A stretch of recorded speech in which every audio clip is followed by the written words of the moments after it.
ચાલો એકમ માં કેટલા છે? લખો 1, દશક માં 4, 100 માં 3, 1000 માં 4, 10,000 માં નથી એટલે ખાલી રાખો. ચાલો તો કઈ સંખ્યા બની વાંચો તો બેટા. બરાબર 4341. કઈ બને છે? 4341.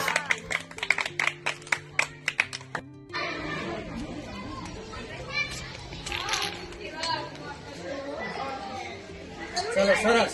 એકમમાં કેટલા છે? દશકમાં 100 માં 1000 માં નથી 0 લખો.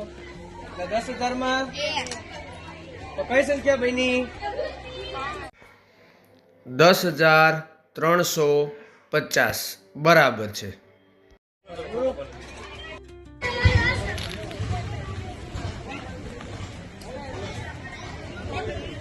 ચાલો બેટા લખો તો સંખ્યા. બેટા લખો. દશકમાં કેટલી છે? એકમમાં કેટલી છે? લખો અહીંયા બોક્સ.